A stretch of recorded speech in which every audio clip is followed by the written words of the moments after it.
Hola, mi nombre es Gustavo Salas, estudiante de la carrera de Psicología de la Universidad Yacambú, y el día de hoy voy a hablar sobre dos de las teorías del aprendizaje fundamentales para la psicología, que son la teoría conductista y la teoría cognitivista. Para empezar, vamos a hablar un poco sobre la teoría conductista, que es presentada por el fisiólogo ruso Iván Pavlov. Iván Pavlov presenta esta teoría y la sostiene en que el aprendizaje se basa en la estimulación y las respuestas, ¿no? Nada más se enfoca en los aspectos observables, nada de lo que está detrás de ese recorrido entre la causa y el efecto, nada más se centra en esos dos ámbitos, no en lo que hay en medio de los procesos que hay detrás, ¿no? Entonces, ¿cuáles son los aspectos básicos o los tipos de condicionamiento que hay? Hay dos tipos de condicionamiento. El condicionamiento clásico, que es el que presenta Pavlov con su experimento con los perros, donde hace que el sonido de la campana, que es un estímulo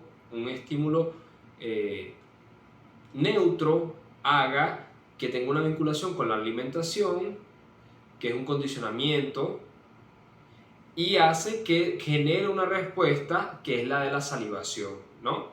Y tenemos el condicionamiento operante, que es el que presenta un poco más adelante el doctor Skinner, en donde presenta que se puede alterar las respuestas de un individuo con el apremio o el castigo, y puedes aumentar o disminuir la probabilidad de una respuesta.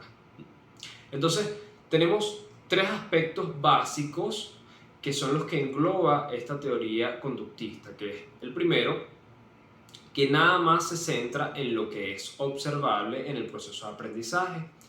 El segundo es que nada más se puede llevar a cabo este proceso de aprendizaje en ambientes controlados para evitar que factores externos afecten los resultados de estos estímulos.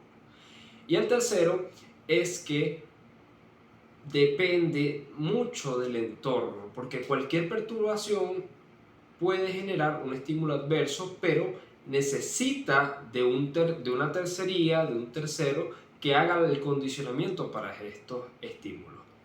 ¿Cuáles son las etapas, ¿no? ¿Cuáles son las fases de esta teoría del aprendizaje? Tiene tres etapas básicas. La primera etapa es la etapa de asociación, ¿no? Con la etapa de afirmación. Cuando el individuo, vamos a hacerlo con ejemplos prácticos, tiene un estímulo, crea entonces una respuesta a ese estímulo que hace que se condicione el aprendizaje, como puede ser el caso de un alumno al cual el maestro lo apremia cuando estudia, entonces crea esa conducta en base al estímulo que se le está dando, crea una respuesta condicionada. La segunda es la etapa de extinción del estímulo, ¿no? Cuando empieza a dejar de existir este estímulo, pues probablemente empiece a disminuir la respuesta, que es por lo menos cuando el alumno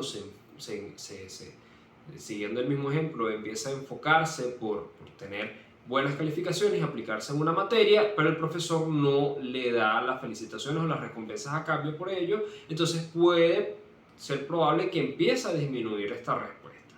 Y la tercera etapa o la tercera fase es la fase de generalización o discriminación, que se pueden dar los dos casos, que es cuando el estudiante empieza a asociar estímulos parecidos con la respuesta. Entonces, en el caso del estudiante, el estudiante que es bueno en matemática porque el profesor lo apremia por serlo, puede que tenga una generalización y decir, bueno, entonces yo también entonces voy a empezar a estudiar para física, para química, para matemática, no solamente para matemática, para buscar este mismo estímulo, ¿no? O puede ser el caso contrario, que es el de discriminación, que es cuando el estudiante dice, sé cuándo debo y cuándo no debo estudiar conforme a los estímulos que tengo, ¿no? Esos dos aspectos que hay. Esto es un poquito la teoría básica de aprendizaje conductista, ¿no? Recordemos que cuando esta teoría se hizo popular, es la base de la psicología actual y puede que parezca muy plana, pero tiene aspectos que son realmente densos y aunque nada más se basa en los hechos observables, que por eso es que digo que puede que suene un poco primitiva, es base para las teorías futuras y por eso es que escogí esta segunda teoría, que es la teoría cognitivista. La teoría cognitivista presentada por Jean Piaget, que es una de las... Decimos Jean Piaget porque fue quien presentó esta teoría, pero han habido muchísimos psicólogos, muchísimos aportes por parte de diferentes autores que han contribuido a hacer esta teoría cada vez más compleja y abordar temas que no se abordaron en la original, ¿no? Y es lo que vamos a tomar hoy.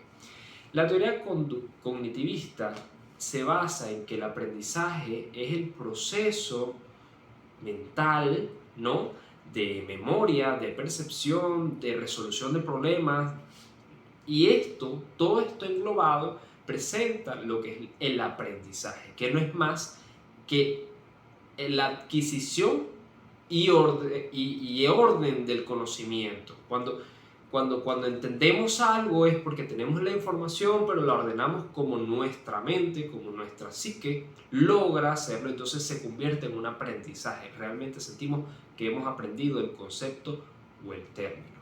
Pero ¿cuáles son estas etapas o estos tipos de aprendizaje conductivista que podemos ver?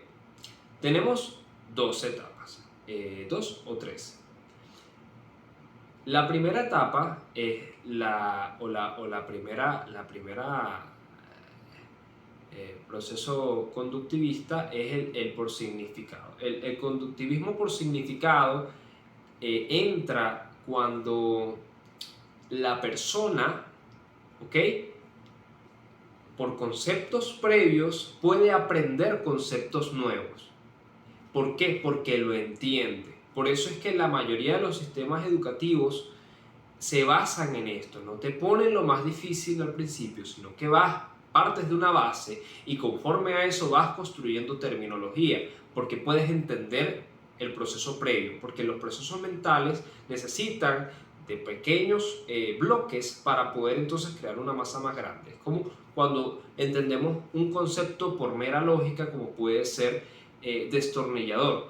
Comprendemos lógicamente, aunque no lo hayamos visto, nada más al escuchar la palabra destornillador, porque sabemos el significado de lo que es un tornillo. Entonces, destornillador debe ser algún tipo de herramienta relacionada con los tornillos. Un ejemplo básico. Y tenemos el tipo de por descubrimiento. El descubrimiento es y ahí cae la importancia que tiene el alumno, ¿no? O la persona que tiene ese ímpetu por saber, porque por aprendizaje o por descubrimiento es cuando el aprendizaje surge de sí mismo, de ese ímpetu por saber, y ahí es cuando entra realmente en la mente, porque ese orden de ideas que hablábamos anteriormente se vuelve más claro porque existe una motivación previa, y ahí vamos a caer en los aspectos básicos, los tres aspectos básicos que tiene la teoría cognitivista, que se enfoca en el aprendizaje como un proceso mental que necesita de un conjunto de parámetros y que no se basa nada más en la base, en prueba y error, sino que detrás de todo eso hay procesos de percepción, procesos de memoria, procesos de interacción lógica, de interacción abstracta, que son necesarios pues para aprender estos términos. Y tenemos el siguiente aspecto, que se basa en la importancia y el papel crucial que cumple el individuo que está intentando aprender este tema, porque necesitas de ese interés. Sin el interés del individuo es muy difícil que el conocimiento quede en la mente, ¿no? Entonces vamos a ver las cuatro etapas que presenta la teoría base de Jean Piaget conforme a esta maravillosa teoría del aprendizaje cognitivista. La primera es la fase sensoriomotora, que va desde el nacimiento hasta más o menos los 2 años, que como lo dice la palabra y lo podemos intuir como lo vemos consiste en ese primer estímulo que tiene el niño, el infante en este caso, que puede ser empezar a percibir su cuerpo, empezar a saber que lo puede mover, que esto se toca, que esto se siente, que veo, que escucho, que huelo, que tengo sabor. Y esta etapa es crucial para pues las etapas siguientes. La siguiente es la etapa preoperacional, que va desde los 2 años hasta los 7 años. Esta etapa, como lo dice la palabra, empieza el niño a entender, ¿no? Empieza el niño a entender símbolos, ¿ok? Entiendo que tengo un cuerpo, entiendo que siento, pero ahora mi mente empieza a querer transmitir y recibir, ¿no? Recuerda que somos los seres humanos y la mayoría de los seres vivos con cerebro no solamente reciben información, sino que la transmiten también.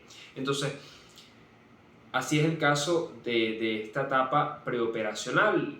Empiezan a entender símbolos y a transmitirlos, empiezan a tener la necesidad del habla, empiezan a tener la necesidad de transmitir esas ideas que tienen. Vamos ahora con la siguiente etapa, que es la etapa concreta, ¿no? Que es desde constructiva, que es la etapa que va desde los 7 a los 11 años. En esta etapa ya el niño empieza a entender conceptos lógicos y empieza a apreciar, ¿no? Como puede ser el inicio en las matemáticas básicas, como puede ser un palito y otro palito, son 2 palitos, y así sucesivamente. Pues de esta manera, en esta etapa, empieza a surgir ese pensamiento lógico. Y es que la lógica va más allá de lo aprendido, es una base de datos de lo aprendido con lo que voy a aprender, ¿no? Supongamos el niño que se quema con una taza de agua o percibe el calor y se quema una vez con la taza de agua. No hace falta que se queme con cada una de las sustancias que existen en el mundo para saber que una sustancia que percibe un calor lo va a quemar. No hace falta que se queme con café, que se queme con té, con que lo perciba una sola vez. Ya lógicamente el niño empieza a razonar que eso pues va a tener un conjunto de consecuencias, y ese es el razonamiento lógico y es el que nos lleva a la última etapa, que va desde los 11 años en adelante, que es la etapa fundamental. Esta etapa, como lo dice, va de los 11 años en adelante, y es cuando empieza a desarrollarse en la psique del niño esos pensamientos abstractos y esos pensamientos lógicos que se van a ir desarrollando. Y cuando me refiero a pensamientos abstractos, son pensamientos como la matemática, porque sí, un palito y un palito son 2 palitos, pero cuando ya empezamos a entender un concepto tan ambiguo y tan abstracto como puede ser los conceptos científicos y matemáticos, pues puede ser realmente denso para la carga de un niño y necesita esa madurez mental, y eso es clave. Por lo menos, y ahorita sí, saliéndonos un poco del tema principal, que son las teorías del aprendizaje, pero viendo cómo se aplican también, tenemos el caso marcado aquí en Venezuela de la religión, como puede ser el catolicismo.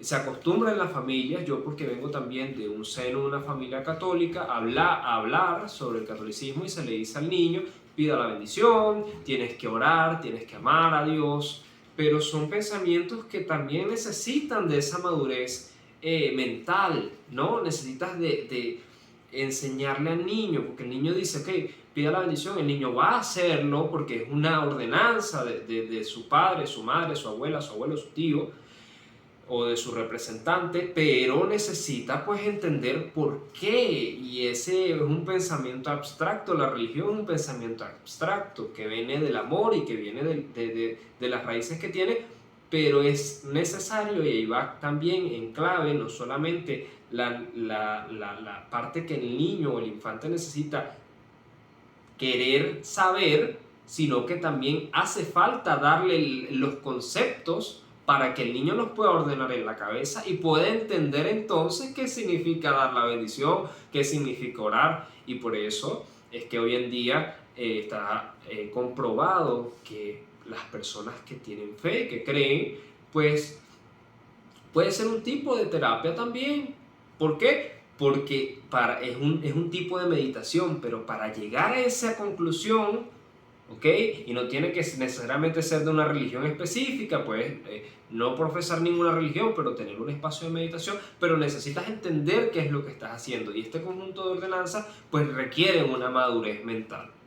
Entonces, esto es un poco, y por eso es que me gustó tomar ambas teorías, porque la conductivista habla de la base, ¿no? De la base psicosocial que existe, que es los primeros inicios de, de, de los psicólogos, pues en entender cómo funciona de cierta manera, como podían observándolo, y tenemos la teoría de Jean Piaget con todos los aportes que hizo Brunner, que hizo David Andreus, que fueron los que contribuyeron a lo que es ahorita una de las teorías más importantes, que es la cognitivista. ¿Por qué? Porque son las dos partes. Por eso me tomé el tiempo de tratar de entenderlas yo también, y para entenderlas tuve que aplicar pues también los términos de la teoría cognitivista. Pero bueno,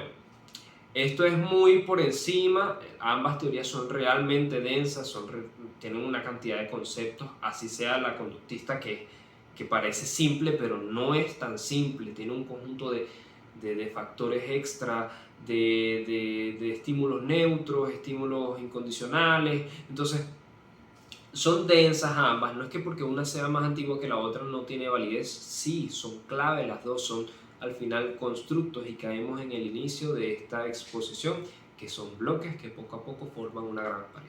Mi nombre es Gustavo Salas y espero haya disfrutado de esta exposición. Gracias.